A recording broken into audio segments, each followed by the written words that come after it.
Adventure 7 in the Memoirs of Sherlock Holmes by Sir Arthur Conan Doyle. The Crooked Man. One summer night, a few months after my marriage, I was seated by my own hearth, smoking a last pipe and nodding over a novel, for my day's work had been an exhausting one. My wife had already gone upstairs, and the sound of the locking of the hall door some time before told me that the servants had also retired. I had risen from my seat and was knocking out the ashes of my pipe when I suddenly heard the clang of the bell. I looked at the clock. It was 11:45. This could not be a visitor at so late an hour. A patient, evidently, and possibly an all-night sitting. With a wry face, I went out into the hall and opened the door. To my astonishment, it was Sherlock Holmes who stood upon my step. "Ah, Watson," said he, "I hoped that I might not be too late to catch you." "My dear fellow, pray come in." "You look surprised, and no wonder. Relieved, too, I fancy. You still smoke the Arcadia mixture of your bachelor days, then. There's no mistaking that fluffy ash upon your coat. It's easy to tell that you have been accustomed to wear a uniform, Watson. You'll never pass as a purebred civilian as long as you keep that habit of carrying your handkerchief in your sleeve. Could you put me up tonight?" "With pleasure." "You told me that you had bachelor quarters for one, and I see that you have no gentleman visitor at present. Your hat stand proclaims as much." "I shall be delighted if you will stay." "Thank you. I'll fill the vacant peg then. Sorry to see that you've had the British workman in the house. He's a token of evil. Not the drains, I hope?" "No, the gas." "Ah, he has left 2 nail marks from his boot upon your linoleum, just where the light strikes it. No, thank you. I had some supper at Waterloo, but I'll smoke a pipe with you with pleasure." I handed him my pouch, and he seated himself opposite to me and smoked for some time in silence. I was well aware that nothing but business of importance would have brought him to me at such an hour, so I waited patiently until he should come round to it. "I see that you are professionally rather busy just now," said he, glancing very keenly across at me. "Yes, I've had a busy day," I answered. "It may seem very foolish in your eyes," I added, "but really I don't know how you deduced it." Holmes chuckled to himself. "I have the advantage of knowing your habits, my dear Watson," said he. "When your round is a short one, you walk, and when it is a long one, you use a hansom. As I perceive that your boots, although used, are by no means dirty, I cannot doubt that you are at present busy enough to justify the hansom." "Excellent!" I cried. "Elementary," said he. "It is one of those instances where the reasoner can produce an effect which seems remarkable to his neighbour, because the latter has missed the one little point which is the basis of the deduction.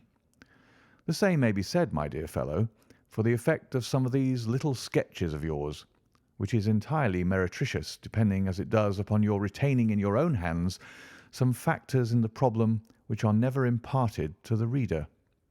Now, at present, I am in the position of these same readers, for I hold in this hand several threads of one of the strangest cases which ever perplexed a man's brain, and yet I lack the one or two which are needful to complete my theory. But I'll have them, Watson. I'll have them." His eyes kindled, and a slight flush sprang into his thin cheeks. For an instant only. When I glanced again, his face had resumed that Red Indian composure which had made so many regard him as a machine rather than a man. "The problem presents features of interest," said he. "I may even say exceptional features of interest. I have already looked into the matter, and have come, as I think, within sight of my solution.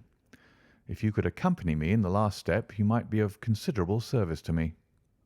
"I should be delighted." "Could you go as far as Aldershot to-morrow?" "I have no doubt Jackson would take my practice." "Very good. I want to start by the 11:10 from Waterloo." "That would give me time." "Then, if you're not too sleepy, I will give you a sketch of what has happened and of what remains to be done." "I was sleepy before you came. I'm quite wakeful now." "I will compress the story as far as may be done without omitting anything vital to the case. It is conceivable that you may even have read some account of the matter. It is the supposed murder of Colonel Barclay of the Royal Munsters at Aldershot which I am investigating." "I've heard nothing of it." "It has not excited much attention yet, except locally. The facts are only 2 days old. Briefly, they are these. The Royal Munsters is, as you know, one of the most famous Irish regiments in the British Army. It did wonders both in the Crimea and the Mutiny, and has since that time distinguished itself upon every possible occasion. It was commanded up to Monday night by James Barclay, a gallant veteran who started as a full private, was raised to commissioned rank for his bravery at the time of the Mutiny, and so lived to command the regiment in which he had once carried a musket. Colonel Barclay had married at the time when he was a sergeant, and his wife, whose maiden name was Miss Nancy Devoy, was the daughter of a former colour sergeant in the same corps. There was, therefore, as can be imagined, some little social friction when the young couple, for they were still young, found themselves in their new surroundings. They appear, however, to have quickly adapted themselves, and Mrs. Barclay has always, I understand, been as popular with the ladies of the regiment as her husband was with his brother officers. I may add that she was a woman of great beauty, and that even now, when she has been married for upwards of 30 years, she is still of a striking and queenly appearance. Colonel Barclay's family life appears to have been a uniformly happy one. Major Murphy, to whom I owe most of my facts, assures me that he has never heard of any misunderstanding between the pair. On the whole, he thinks that Barclay's devotion to his wife was greater than his wife's to Barclay. He was acutely uneasy if he were absent from her for a day. She, on the other hand, though devoted and faithful, was less obtrusively affectionate. But they were regarded in the regiment as the very model of a middle-aged couple. There was absolutely nothing in their mutual relations to prepare people for the tragedy which was to follow. Colonel Barclay himself seems to have had some singular traits in his character. He was a dashing, jovial old soldier in his usual mood, but there were occasions on which he seemed to show himself capable of considerable violence and vindictiveness. This side of his nature, however, appears never to have been turned towards his wife. Another fact which had struck Major Murphy and 3 out of 5 of the other officers with whom I conversed was the singular sort of depression which came upon him at times. As the Major expressed it, the smile had often been struck from his mouth, as if by some invisible hand, when he has been joining the gaieties and chaff of the mess table. For days on end, when the mood was on him, he has been sunk in the deepest gloom. This, and a certain tinge of superstition, were the only unusual traits in his character which his brother officers had observed. The latter peculiarity took the form of a dislike to being left alone, especially after dark. This puerile feature, in a nature which was conspicuously manly, had often given rise to comment and conjecture. The 1st Battalion of the Royal Munsters, which is the old 117th, has been stationed at Aldershot for some years. The married officers live out of barracks, and the colonel has during all this time occupied a villa called Lachine, about half a mile from the North Camp. The house stands in its own grounds, but the west side of it is not more than 30 yards from the high road. A coachman and 2 maids form the staff of servants. These, with their master and mistress, were the sole occupants of Lachine, for the Barclays had no children, nor was it usual for them to have resident visitors. Now for the events at Lachine between 9 and 10 on the evening of last Monday. Mrs. Barclay was, it appears, a member of the Roman Catholic Church, and had interested herself very much in the establishment of the Guild of St. George, which was formed in connection with the Watt Street Chapel for the purpose of supplying the poor with cast-off clothing. A meeting of the Guild had been held that evening at 8, and Mrs. Barclay had hurried over her dinner in order to be present at it. When leaving the house, she was heard by the coachman to make some commonplace remark to her husband, and to assure him that she would be back before very long. She then called for Mrs. Morrison, a young lady who lives in the next villa, and the two went off together to their meeting. It lasted 40 minutes, and at 9:15 Mrs. Barclay returned home, having left Miss Morrison at her door as she passed. There's a room which is used as a morning room at Lachine. This faces the road and opens by a large glass folding door onto the lawn. The lawn is 30 yards across and is only divided from the highway by a low wall with an iron rail above it. It was into this room that Mrs. Barclay went upon her return. The blinds were not down, for the room was seldom used in the evening, but Mrs. Barclay herself lit the lamp and then rang the bell, asking Jane Stewart, the housemaid, to bring her a cup of tea, which was quite contrary to her usual habits. The colonel had been sitting in the dining room, but hearing that his wife had returned, he joined her in the morning room. The coachman saw him cross the hall and enter it. He was never seen again alive. The tea which had been ordered was brought up at the end of 10 minutes, but the maid, as she approached the door, was surprised to hear the voices of her master and mistress in furious altercation. She knocked without receiving any answer, and even turned the handle, but only to find that the door was locked upon the inside. Naturally enough, she ran down to tell the cook, and the two women with the coachman came up into the hall and listened to the dispute which was still raging. They all agreed that only two voices were to be heard, those of Barclay and of his wife. Barclay's remarks were subdued and abrupt, so that none of them were audible to the listeners. The ladies, on the other hand, were most bitter, and when she raised her voice could be plainly heard. "You coward!" she repeated over and over again. "What can be done? What can be done now? Give me back my life. I will never so much as breathe the same air with you again, you coward, you coward!" Those were scraps of her conversation, ending in a sudden, dreadful cry in the man's voice, with a crash and a piercing scream from the woman. Convinced that some tragedy had occurred, the coachman rushed to the door and strove to force it, while scream after scream issued from within. He was unable, however, to make his way in, and the maids were too distracted with fear to be of any assistance to him. A sudden thought struck him, however, and he ran through the hall door and round to the lawn, upon which the long French windows open.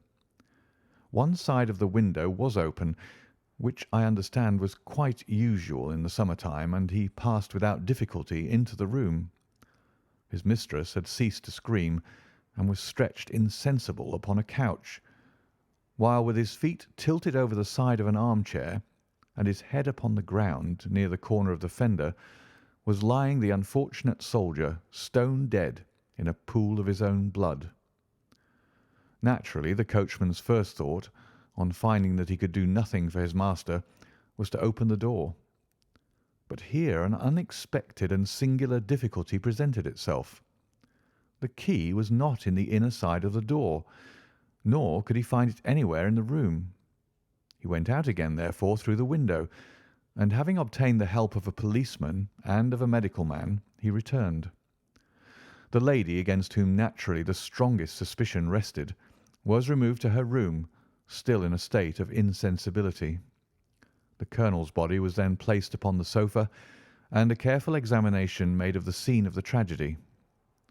The injury from which the unfortunate veteran was suffering was found to be a jagged cut some 2 inches long at the back part of his head, which had evidently been caused by a violent blow from a blunt weapon.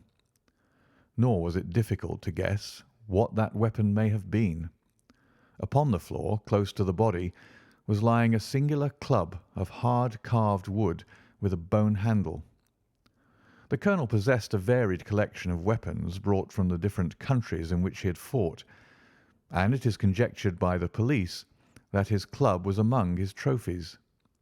The servants deny having seen it before, but among the numerous curiosities in the house it is possible that it may have been overlooked.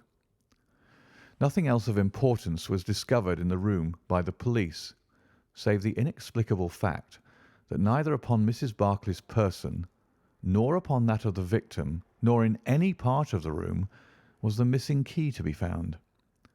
The door had eventually to be opened by a locksmith from Aldershot. That was the state of things, Watson. when upon the Tuesday morning I, at the request of Major Murphy, went down to Aldershot to supplement the efforts of the police.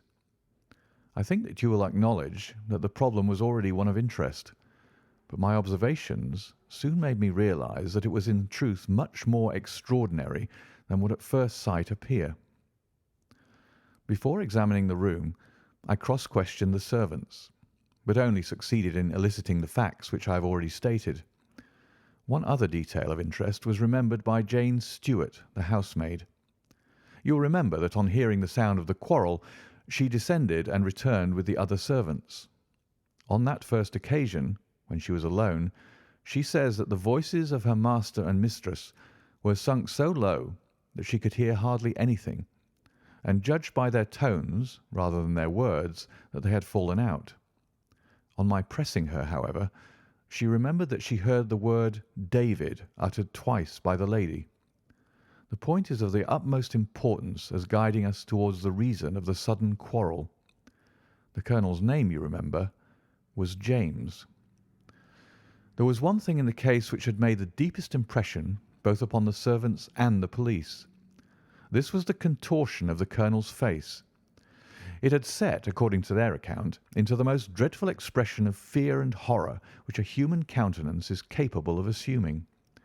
More than one person fainted at the mere sight of him, so terrible was the effect.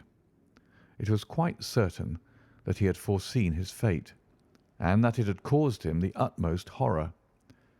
This, of course, fitted in well enough with the police theory. If the colonel could have seen his wife making a murderous attack upon him. Nor was the fact of the wound being on the back of his head a fatal objection to this, as he might have turned to avoid the blow. No information could be got from the lady herself, who was temporarily insane from an acute attack of brain fever. From the police I learned that Miss Morrison, who you remember went out that evening with Mrs. Barclay, denied having any knowledge of what it was which had caused the ill humour in which her companion had returned. Having gathered these facts, Watson, I smoked several pipes over them, trying to separate those which were crucial from others which were merely incidental. There could be no question that the most distinctive and suggestive point in the case was the singular disappearance of the door key. A most careful search had failed to discover it in the room. Therefore, it must have been taken from it. But neither the colonel nor the colonel's wife could have taken it. That was perfectly clear. Therefore, a third person must have entered the room, and that third person could only have come in through the window. It seemed to me that a careful examination of the room and the lawn might possibly reveal some traces of this mysterious individual. You know my methods, Watson. There was not one of them which I did not apply to the inquiry, and it ended by my discovering traces, but very different ones from those which I had expected. There had been a man in the room, and he had crossed the lawn coming from the road. I was able to obtain 5 very clear impressions of his footmarks, one in the roadway itself, at the point where he had climbed the low wall, 2 on the lawn, and 2 very faint ones upon the stained boards near the window where he had entered. He had apparently rushed across the lawn, for his toe marks were much deeper than his heels. But it was not the man who surprised me. It was his companion. His companion? Holmes pulled a large sheet of tissue paper out of his pocket and carefully unfolded it upon his knee. "What do you make of that?" he asked. The paper was covered with the tracings of the footmarks of some small animal. It had 5 well-marked footpads, an indication of long nails, and the whole print might be nearly as large as a dessert spoon. "It's a dog," said I. "Did you ever hear of a dog running up a curtain?" I found distinct traces that this creature had done so. "A monkey, then?" "But it is not the print of a monkey." "What can it be, then?" "Neither dog nor cat nor monkey nor any creature that we are familiar with. I have tried to reconstruct it from the measurements. Here are 4 prints where the beast has been standing motionless. You see that it is no less than 15 inches from forefoot to hind. Add to that the length of neck and head, and you get a creature not much less than 2 feet long, probably more if there's any tail. But now observe this other measurement. The animal has been moving, and we have the length of its stride. In each case it is only about 3 inches. You have an indication, you see, of a long body with very short legs attached to it. It has not been considerate enough to leave any of its hair behind it, but its general shape must be what I have indicated, and it can run up a curtain, and it is carnivorous. How do you deduce that? Because it ran up the curtain. A canary's cage was hanging in the window, and its aim seems to have been to get at the bird. Then what was the beast? If I could give it a name, it might go a long way towards solving the case. On the whole, it was probably some creature of the weasel and stoat tribe, and yet it is larger than any of these that I have seen. But what had it to do with the crime? That also is still obscure, but we have learned a good deal, you perceive. We know that a man stood in the road looking at the quarrel between the Barclays. The blinds were up and the room lighted. We know also that he ran across the lawn, entered the room, accompanied by a strange animal, and that he either struck the colonel or, as is equally possible, that the colonel fell down from sheer fright at the sight of him and cut his head on the corner of the fender. Finally, we have the curious fact that the intruder carried away the key with him when he left. Your discoveries seem to have left the business more obscure than it was before, said I. Quite so. They undoubtedly showed that the affair was much deeper than was at first conjectured. I thought the matter over, and I came to the conclusion that I must approach the case from another aspect. But really, Watson, I'm keeping you up, and I might just as well tell you all this on our way to Aldershot tomorrow. Thank you. You've gone rather too far to stop. It is quite certain that when Mrs. Barclay left the house at 7:30, she was on good terms with her husband. She was never, as I think I've said, ostentatiously affectionate, but she was heard by the coachman chatting with the colonel in a friendly fashion. Now, it was equally certain that immediately on her return she had gone to the room in which she was least likely to see her husband, had flown to tea as an agitated woman will, and finally, on his coming into her, had broken into violent recriminations. Therefore something had occurred between 7:30 and 9 o'clock which had completely altered her feelings towards him. But Miss Morrison had been with her during the whole of that hour and a half. It was absolutely certain, therefore, in spite of her denial, that she must know something of the matter. My first conjecture was that possibly there had been some passages between this young lady and the old soldier, which the former had now confessed to the wife. That would account for the angry return, and also for the girl's denial that anything had occurred. Nor would it be entirely incompatible with most of the words overheard. But there was the reference to David, and there was the known affection of the colonel for his wife to weigh against it, to say nothing of the tragic intrusion of this other man, which might of course be entirely disconnected with what had gone before. It was not easy to pick one's steps, but on the whole I was inclined to dismiss the idea that there had been anything between the colonel and Miss Morrison, but more than ever convinced that the young lady held the clue as to what it was which had turned Mrs. Barclay to hatred of her husband. I took the obvious course, therefore, of calling upon Miss M., of explaining to her that I was perfectly certain that she held the facts in her possession, and of assuring her that her friend Mrs. Barclay might find herself in the dock upon a capital charge unless the matter were cleared up. Miss Morrison is a little ethereal slip of a girl, with timid eyes and blonde hair, but I found her by no means wanting in shrewdness and common sense. She sat thinking for some time after I had spoken, and then turning to me with a brisk air of resolution, she broke into a remarkable statement, which I will condense for your benefit. "I promised my friend that I would say nothing of the matter, and a promise is a promise," said she. "But if I can really help her when so serious a charge is laid against her, and when her own mouth, poor darling, is closed by illness, then I think I am absolved from my promise. I will tell you exactly what happened upon Monday evening. We were returning from the Watt Street Mission about 8:45. On our way we had to pass through Hudson Street, which is a very quiet thoroughfare. There is only one lamp in it upon the left-hand side, and as we approached this lamp I saw a man coming towards us with his back very bent and something like a box slung over one of his shoulders. He appeared to be deformed, for he carried his head low and walked with his knees bent. We were passing him when he raised his face to look at us in the circle of light thrown by the lamp, and as he did so he stopped and screamed out in a dreadful voice, "My God, it's Nancy!" Mrs. Barclay turned as white as death, and would have fallen down had the dreadful-looking creature not caught hold of her. I was going to call for the police, but she, to my surprise, spoke quite civilly to the fellow. "I thought you had been dead this 30 years, Henry," said she, in a shaking voice.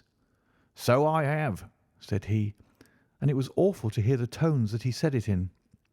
He had a very dark, fearsome face, and a gleam in his eyes that comes back to me in my dreams.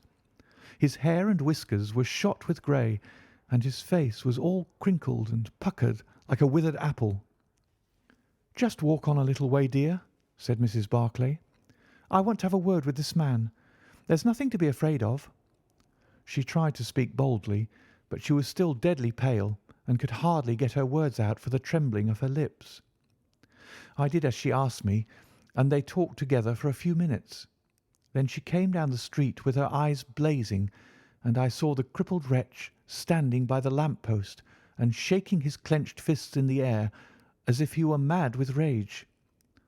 She never said a word until we were at the door again, when she took me by the hand and begged me to tell no one what had happened. "It's an old acquaintance of mine who has come down in the world," said she.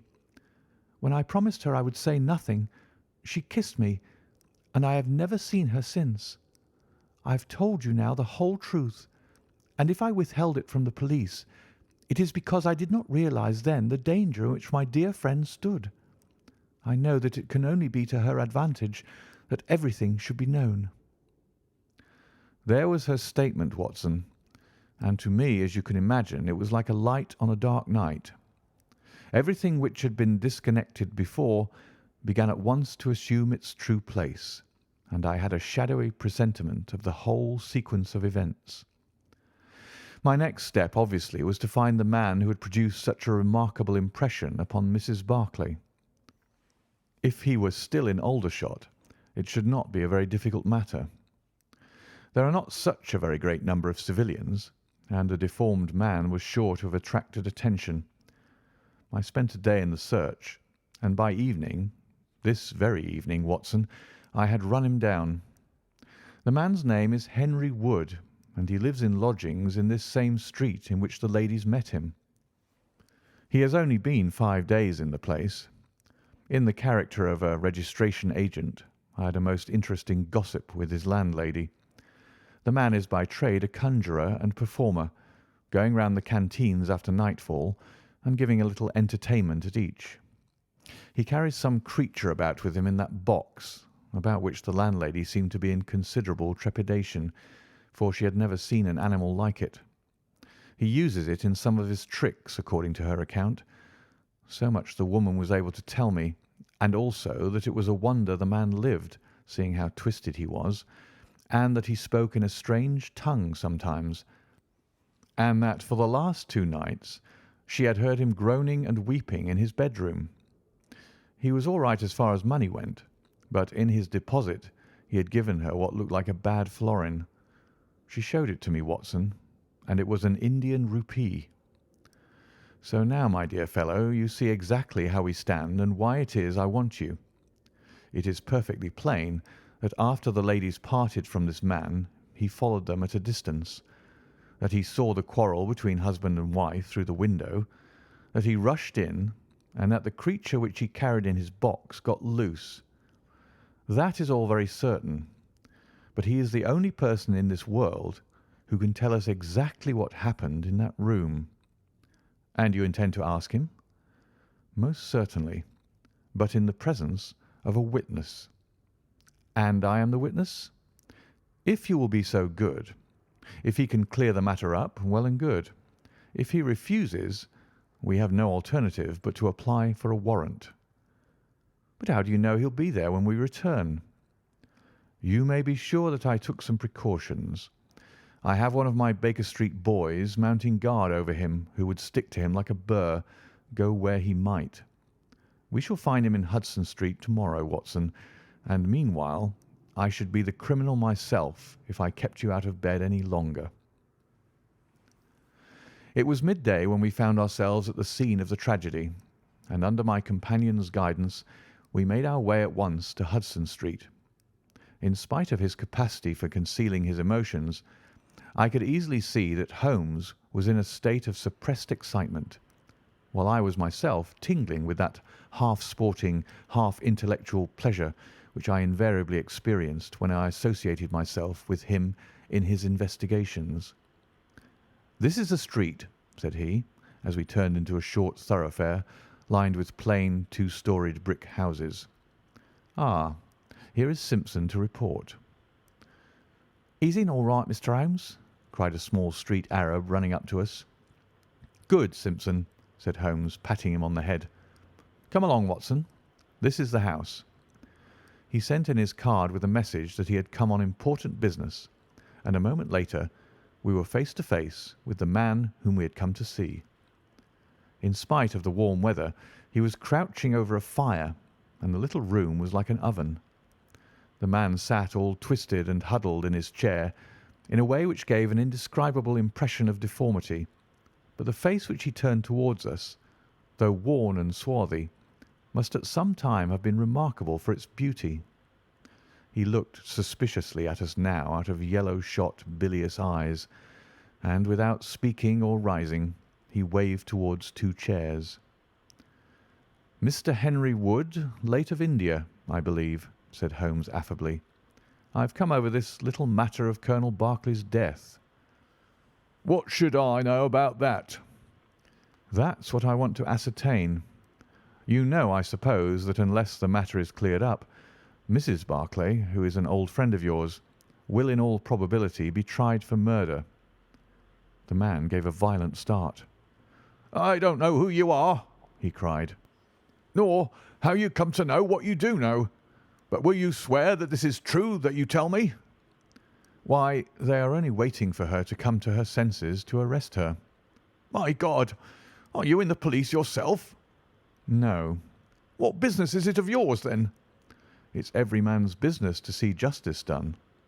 "You can take my word that she is innocent." "Then you are guilty." "No, I'm not." "Who killed Colonel James Barclay, then?" "It was a just Providence that killed him. But mind you this, that if I had knocked his brains out, as it was in my heart to do, he would have had no more than his due from my hands. If his own guilty conscience had not struck him down, it is likely enough that I may have had his blood upon my soul. You want me to tell the story? Well, I don't know why I shouldn't, for there's no cause for me to be ashamed of it. It was in this way, sir. You see me now, with my back like a camel and my ribs all awry, but there was a time when Corporal Henry Wood was the smartest man in the 117th foot. We were in India then, in cantonments, at a place we'll call Burti. Barclay, who died the other day, was sergeant in the same company as myself. And the belle of the regiment, aye, and the finest girl that ever had the breath of life between her lips, was Nancy Devoy, the daughter of the colour sergeant. There were two men who loved her, and one that she loved. And you'll smile when you look at this poor thing huddled before the fire, and hear me say that it was for my good looks that she loved me. Well, though I had her heart, her father was set upon her marrying Barclay. I was a harum-scarum, reckless lad, and he had had an education and was already marked for the sword belt. But the girl held true to me, and it seemed that I would have had her when the mutiny broke out, and all hell was loose in the country.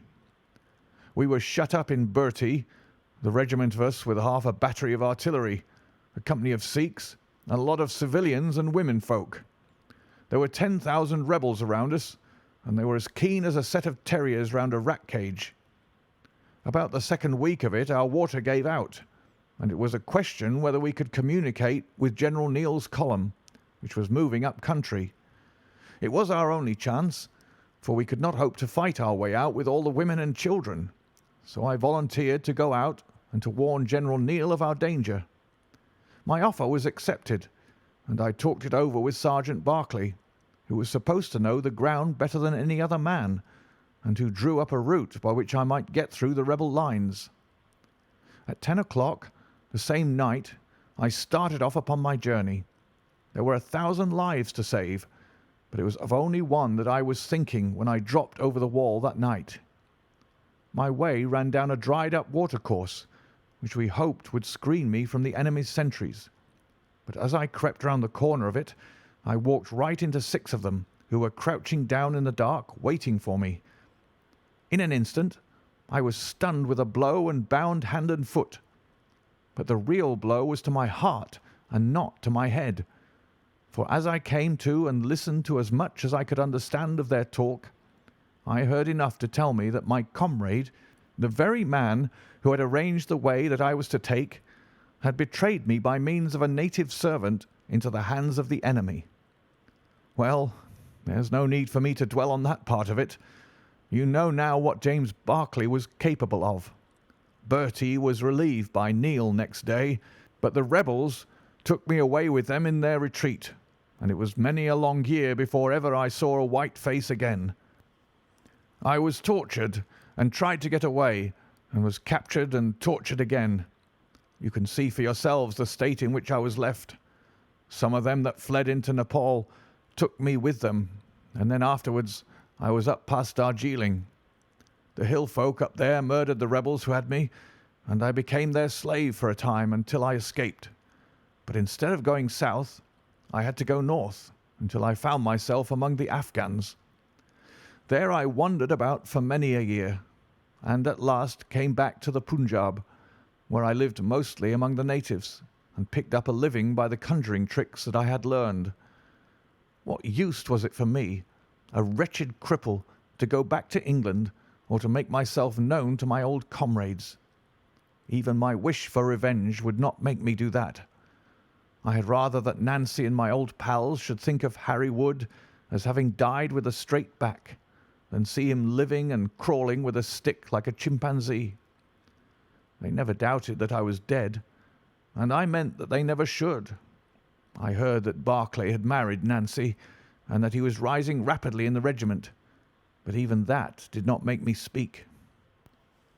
But when one gets old, one has a longing for home. For years I've been dreaming of the bright green fields and the hedges of England. At last I determined to see them before I died. I saved enough to bring me across, and then I came here where the soldiers are, for I know their ways and how to amuse them and so earn enough to keep me. "Your narrative is most interesting," said Sherlock Holmes. "I have already heard of your meeting with Mrs. Barclay and your mutual recognition. You then, as I understand, followed her home and saw through the window an altercation between her husband and her, in which she doubtless cast his conduct to you in his teeth. Your own feelings overcame you, and you ran across the lawn and broke in upon them."